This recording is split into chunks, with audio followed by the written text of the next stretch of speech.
सेवा जोहार दोस्तों, जैसा कि आपको बता दूं कि यहाँ पर युवा युवती परिचय सम्मेलन है। इन्हीं के बीच में हमारे बीच आए हैं दादा। इनसे हम पूछते हैं कि ये कहाँ से आए हैं और क्यों आए हैं। तो दादा सेवा, जय सेवा। दादा आप आए कहाँ से हो?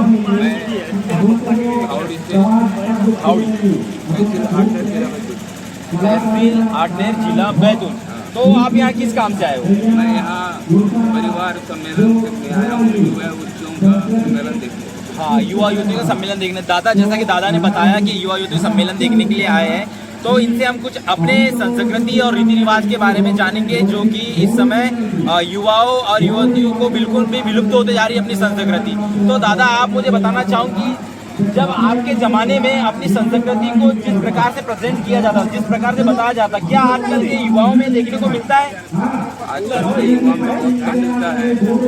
भेड़े पाड़े के लड़के थोड़े बहुत है, और कुछ लड़के अपने ये प्रोग्राम में बना करके देते हैं। यही प्रोग्राम होता है हमारे संस्कृति को बचाने के लिए। बाकी तो शादी ब्याह में हो रहा है, वो तो अलग से डांस होता है, लेकिन अब ये प्रोग्राम जहाँ भी होता है वो हमारा संस्कार संस्कृति के आधार पे होता है। तो जैसे कि अपन अभी समझ में आ रहा है कि जहाँ शादी ब्याह होता है, इस संस्कृति रीति रिवाज आजकल के मॉडल जमाने में बच्चों को पता नहीं। तो क्या आज भी अपनी संस्कृति रीति रिवाज के हिसाब से शादी ब्याह होता है कि अपने ग्रामीण इलाकों में कि शहर क्षेत्र में होता है? ये देखने को मिल रहा है आपको कुछ परिवर्तन? तो जो हमारे जो पहले होता था वो उस प्रकार की शादी अभी नहीं होता। हाँ। मतलब अपने देव खिलाना, 7-8 दिन की जो शादियाँ चलती थी, देव खिलाना, पूजन, घट पूजन, घर पूजन, बड़ा देव पूजन, ये जो सब होता था वो आजकल देखने को नहीं मिलता। तो क्या दादा, मैं एक सबसे लास्ट क्वेश्चन पूछता हूँ, अगर हमारे पूर्वज चले जाएंगे तो क्या ये युवा पीढ़ी इस पूर्वजों के चीज को बचा पाएगी, जो हमें संस्कृति रीति रिवाज से, हमें प्रकृति और हमारे जल जंगल जमीन से मिली है? ये हमारे संस्कृति तो जल जंगल जमीन से मिली हुई है, और इसको अगर नहीं हम रखेंगे पास में, साथ में संस्कृति को लेकर भी नहीं चलेंगे, तो हम जल जंगल जमीन के मालिक नहीं बन सकते, और हमारी संस्कृति जो है वो लुप्त हो जाएगा।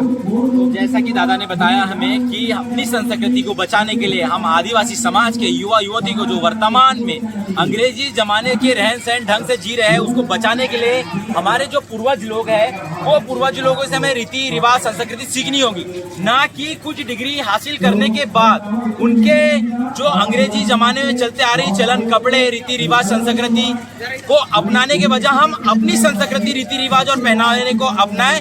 ऐसा दादा का कहना है। अगर अपनी संस्कृति को बचाना है, अपने समाज में अपना अस्तित्व बनाना है, तो हमें रीति रिवाज संस्कृति को बचाना चाहिए। दादा धन्यवाद, बहुत बहुत। सेवा जोहार। जैसा कि दोस्तों आपको बताया कि दादा से हमने जानकारी ली कि हमारे आजकल के मॉडल जमाने में युवा युवतियों को हमारी संस्कृति रीति रिवाज और पहनावों पर ध्यान देना चाहिए, ना कि अंग्रेजी जमाने के कपड़े रीति रिवाज पर पहनकर इस चीज को ना बचाए रखने के लिए आगे आना चाहिए। अगर आदिवासी हो तो अपने रीति रिवाज और संस्कृति को बचाए, अपने पहनावे को बचाए, यही कहना चाहूंगा। जय जोहार, जय सेवा। वो पेन ड्राइव में रखा है तो रूम पर ही चालू किया ही नहीं था दादा आपने।